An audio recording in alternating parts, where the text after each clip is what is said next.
Welcome to the Ishbel Well Deep Dive Workshop Series, where we dig into complex gut and hormonal conditions through the lens of curated nutrition protocols that draw on the latest science.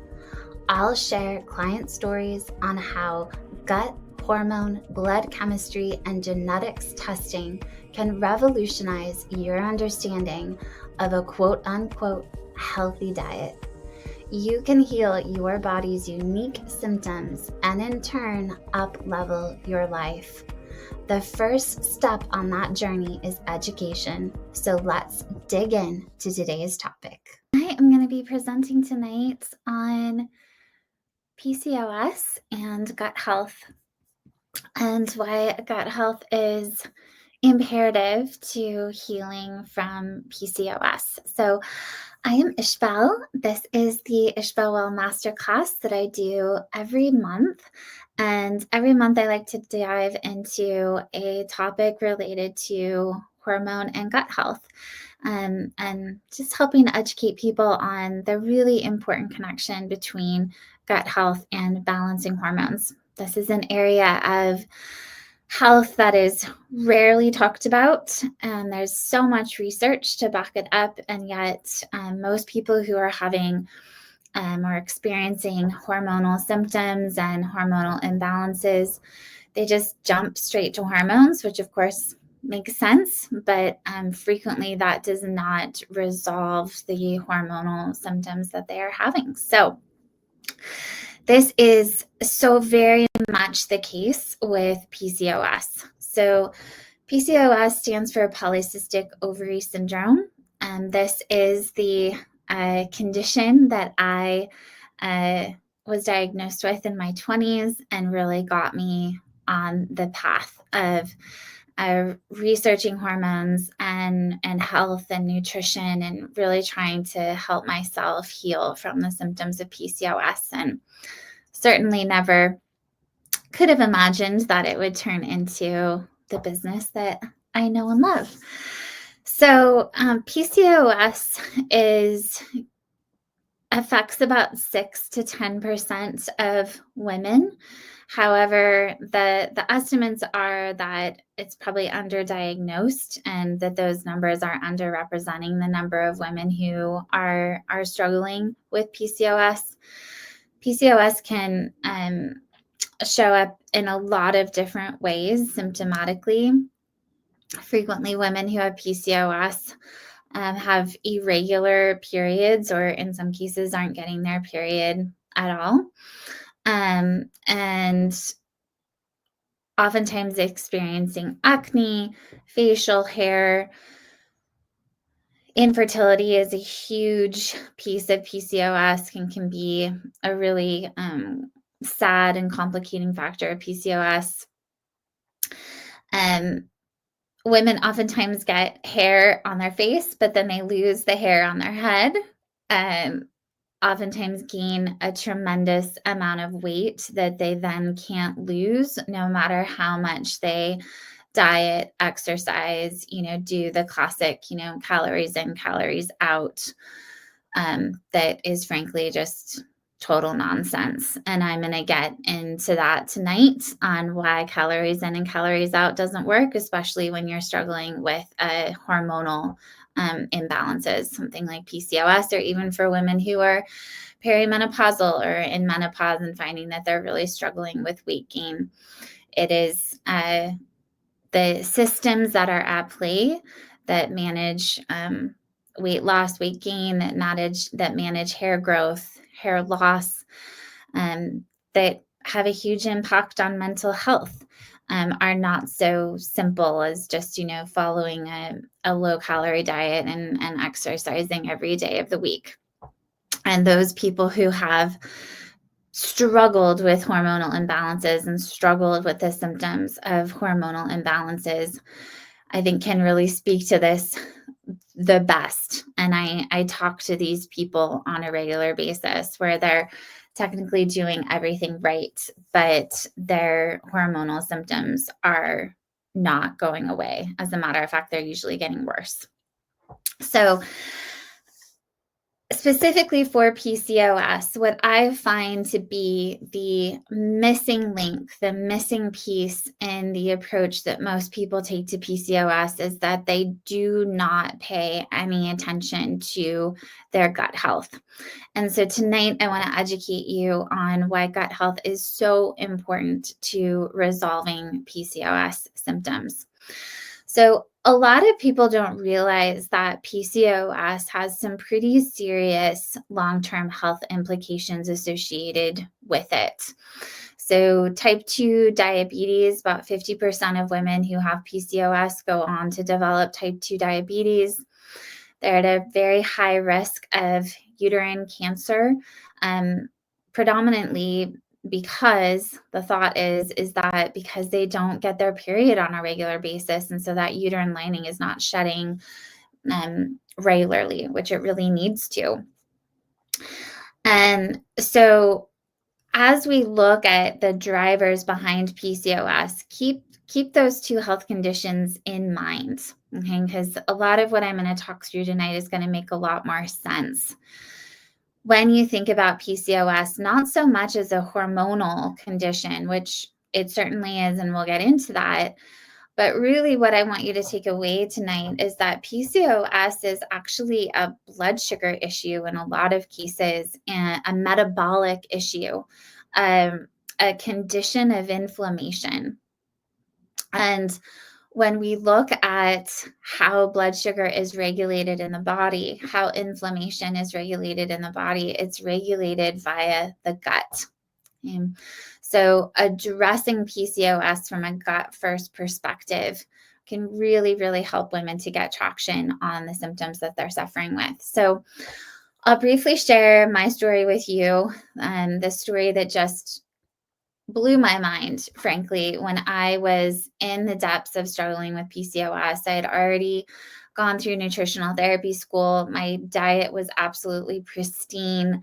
I had made a lot of traction with my PCOS symptoms, but I was still struggling a lot. I wasn't getting my period on a regular basis.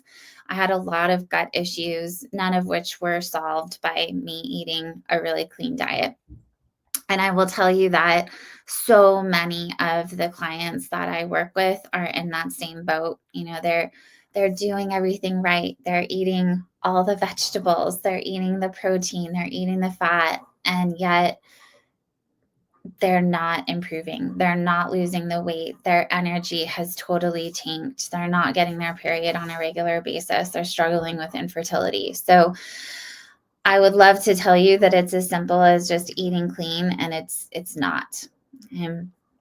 So I had gone into nutritional therapy school. I still had these issues that I was not getting answers on. So I continued on and learned how to use functional testing in my practice. So how to use stool testing, how to use hormone testing, how to use blood sugar testing, using a continuous glucose monitor, using blood chemistry panels, doing even more advanced work from there, you know, looking at toxin burden, looking at detoxification capacities, looking at genomics, all of which we're going to touch on tonight as we talk about PCOS.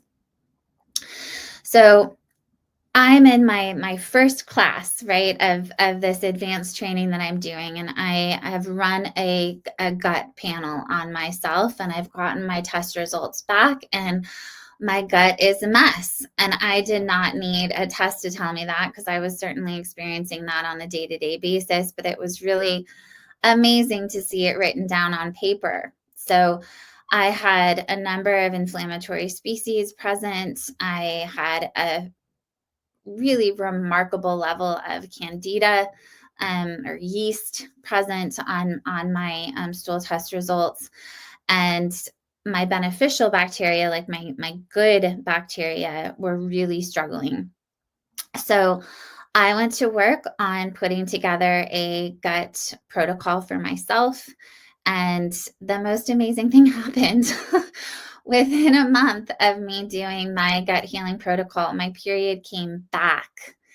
And I had not gotten my period on a regular basis at that point in over 15 years.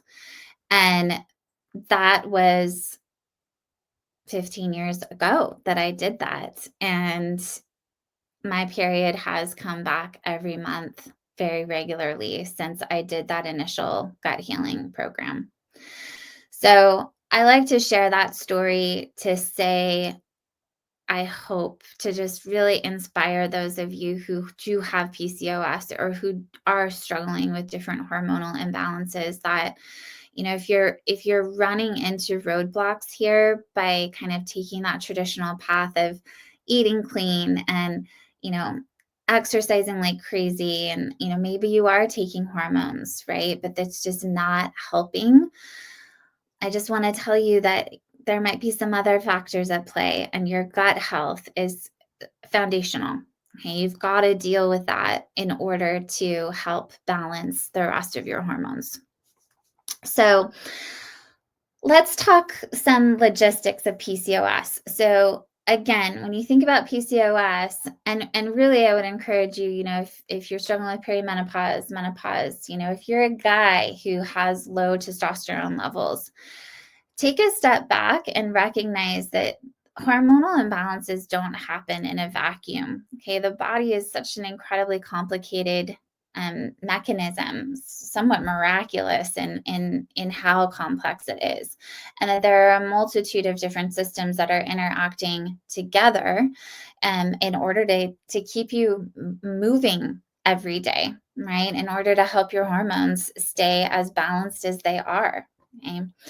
So with PCOS, you kind of want to think about hormones as being one of the last objectives or to-dos that you take care of um, in the lineup of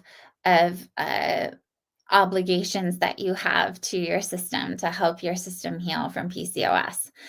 The first thing is addressing gut health. And, if you eat a standard American diet, which is like a lot of your food comes out of a package and you don't have very many fresh vegetables on your plate, if you're not eating meat protein, if you're not eating healthy fats, olive oil, nuts, avocados, those kinds of fats, fish, that's a really good, just like basic baseline place to start. And you may find that just by making those changes that your symptoms start to improve.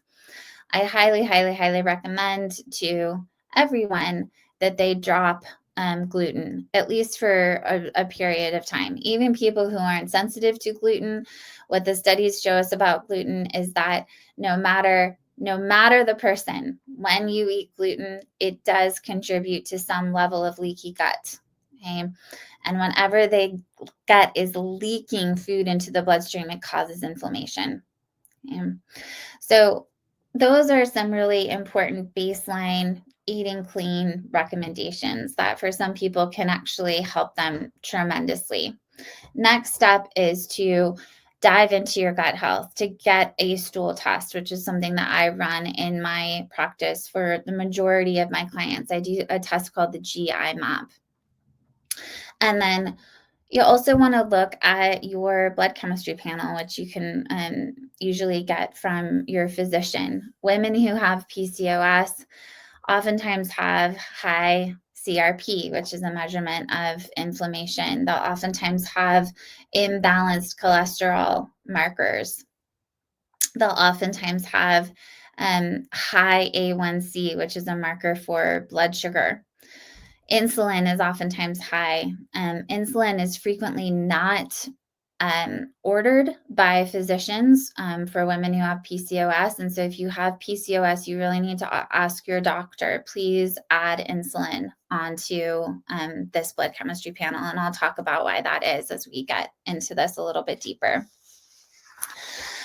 And then finally, the third step is actually testing hormones, but I would suggest to you that you don't test your hormones right away. You really do want to clean up what's going on with your gut, clean up some of those inflammatory components that are at play, because just by doing that, your hormones will change quite significantly just from that work. And then doing a hormone panel at about month 3 is a good timing. Now, another point I want to make on hormone panels, and I talk about this all the time whenever I do any of these master classes, is that if you are a woman who is still like technically in like the fertile season of her life, so in other words, you're not in menopause, okay, you really need to get a month-long hormone test, and that is rarely offered to women who are still getting their menstrual cycle, or technically should still be getting their menstrual cycle. Frequently what women are offered is like one blood test that's done like in the middle of their cycle. That is not helpful. Okay, you need to get a month-long hormone panel, which is what I do in my practice. The reason for that is because women's hormones change dramatically day to day throughout the course of their cycle. And we need to be able to figure out where those hormonal imbalances are happening within the cycle. And we can't do that with just one test. It's just not that simple. I wish it was, but it's not. All right, so when we are talking about PCOS, what we're really talking about is sex hormone binding globulin, SHBG. Okay, so SHBG is like the chaperone at the high school dance who decides who gets to dance with whom and for how long. Okay, so SHGB is a protein that helps to kind of cart hormones around the body. And specifically here, what we're talking about are testosterone, estrogen, and DHT. Okay. What we know about PCOS and SHGB is that they are very much connected with one another. And the link between them is insulin. Okay, so I mentioned at the start of this masterclass that blood sugar is a really, really important consideration for anybody who has PCOS. And more often than not, people who have PCOS are struggling with some level of blood sugar dysregulation. It could be full-blown insulin resistance, which is kind of one step away from developing diabetes. For other women, it presents as hypoglycemia. There's a lot of different presentations. There may not even be like a distinctive diagnosis that their blood sugar patterns fall into, but they are dysregulated, and you can catch that on a continuous glucose monitor that's a really nice tool for helping to pay attention to what's going on with blood sugar for people who have PCOS. So what happens there between sex hormone binding globulin, insulin, and the final result on hormones? Okay. PCOS is frequently characterized for many women as presenting as high testosterone levels. Okay, that's one of kind of the markers that a physician will look at in order to diagnose someone with PCOS.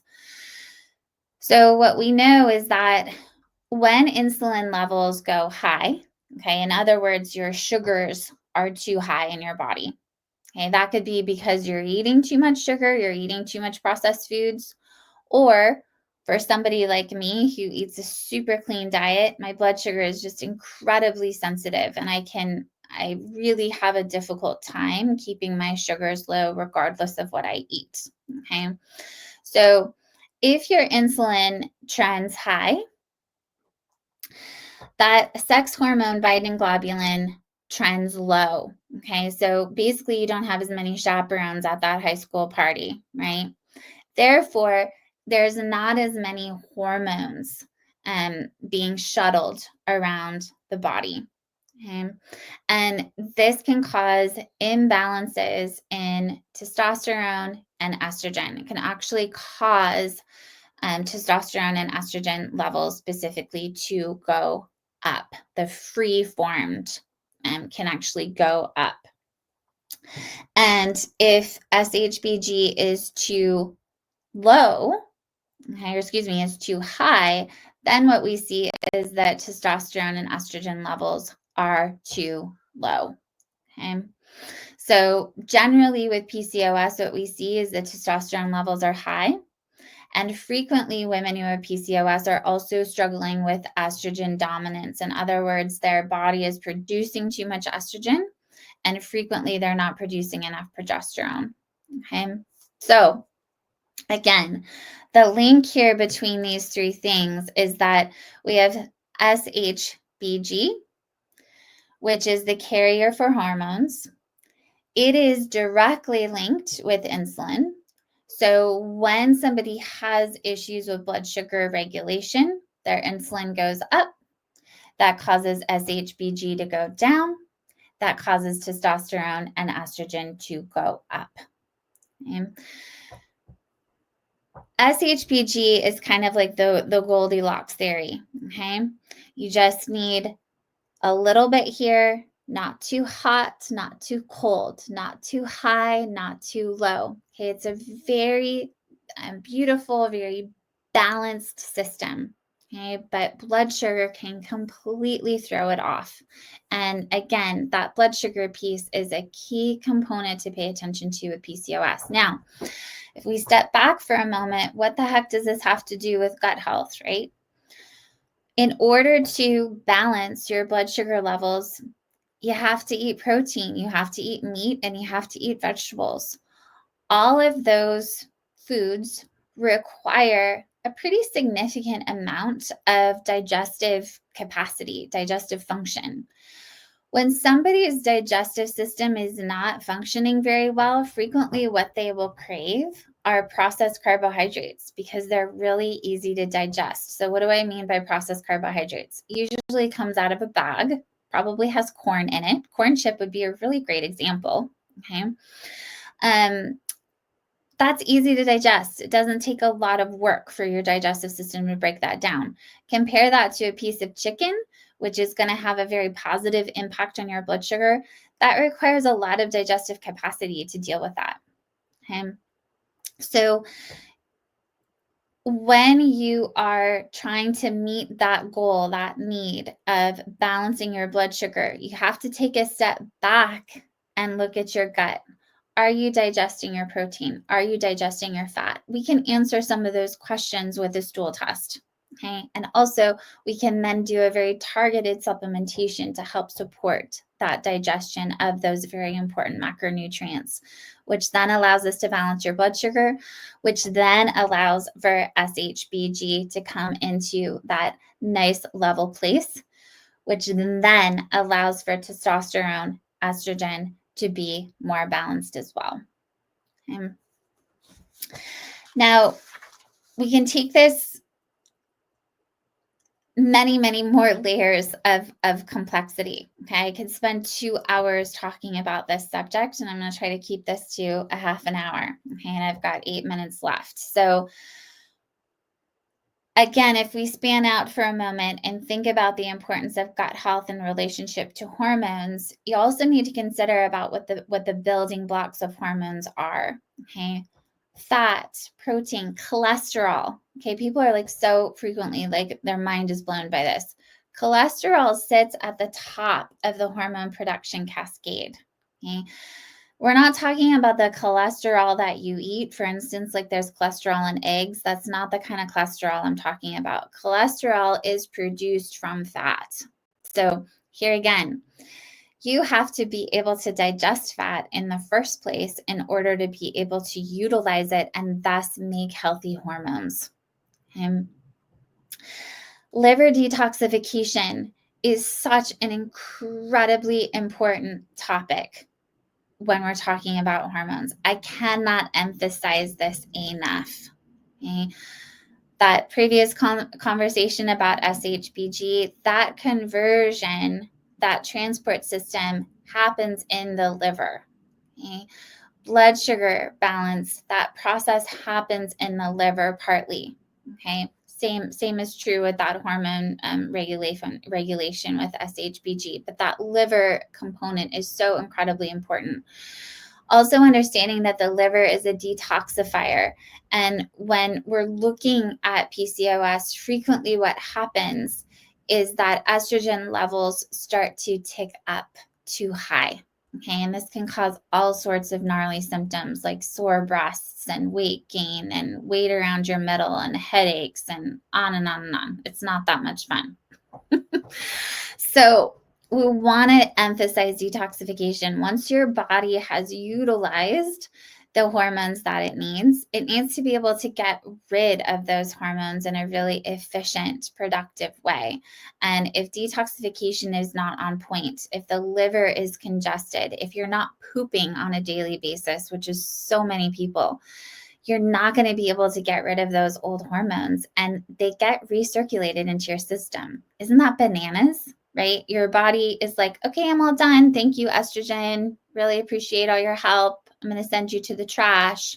But then the trash never gets emptied. So then it gets recirculated back through. And your brain, which helps to manage your hormones, is like, what in the heck is going on? Okay. So again, gut health is key. The liver being part of that gut health dynamic. There's so many different things that you can help to support liver detoxification. Again, protein is kind of a no-brainer key aspect to help support liver detox. Cruciferous vegetables, make sure they're cooked. So cauliflower, broccoli, kale, cabbage, all of those are really nice for estrogen detoxification. We also want to talk about the estrobolome when we're talking about estrogen detoxification. So this is a part of the gut, and can actually test this on the stool test that I use in my practice.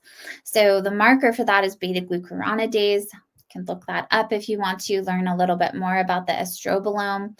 But frequently what we'll see for people, and this is true for men as well, that those estrogen levels are too high. The gut is just not able to get rid of estrogen adequately. And what we'll see is that beta-glucuronidase marker starts to go up. Okay. So again, when we're looking at balancing hormones, whether it's PCOS or other hormones, if you don't address those foundational elements of gut health and detoxification, you're building a house on unsteady ground.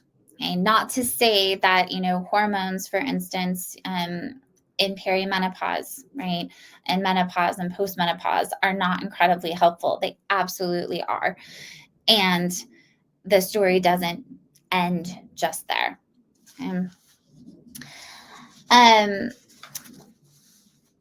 Lastly, I want to talk about the impact of your genetics and also other potential factors like toxins, and how they can also play a very important part in understanding PCOS. So genetically, we are all predisposed to have certain tendencies. So again, frequently, as I mentioned earlier, with PCOS, you'll oftentimes see women who have imbalanced cholesterol levels. Their cholesterol is too high, their LDL is too high, their HDL is too low. And sometimes those predispositions are very genetically guided.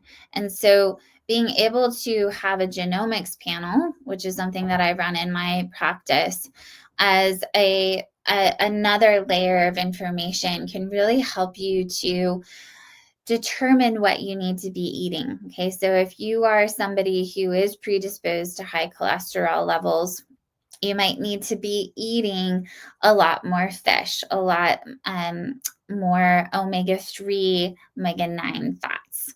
And if you are predisposed to blood sugar issues, right, that as well is important information so that you can make those changes and understand that because of that genetic predisposition, you might have to go out at this a little bit more aggressively than somebody else would. Okay. And then lastly are toxins. So mold exposure, people who've had like water damage events in their homes or at their workplace, heavy metal toxicity, which can come from a number of different places. Both of those issues can impair detoxification, right? Can really impair how the liver is functioning. And so, in the order of operations, addressing that mold, addressing those heavy metals concurrently with supporting gut health and detoxification is so important for helping to regulate your cycle and to really take very much a root cause approach to resolving and healing from PCOS. All right.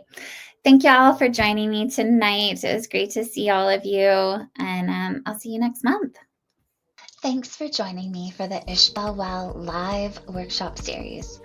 If you have questions about this workshop or you have an idea for an upcoming workshop, please get in touch with the Ishbel Well team. You can email us at info@ishbelwell.com. That's info, I-N-F-O, at Ishbelwell, ISHBELWELL.com. We would be absolutely thrilled to hear from you. And if you are not yet on the Ishbel Well newsletter, hop on in there and you will get the recording every single time one of these workshops is completed.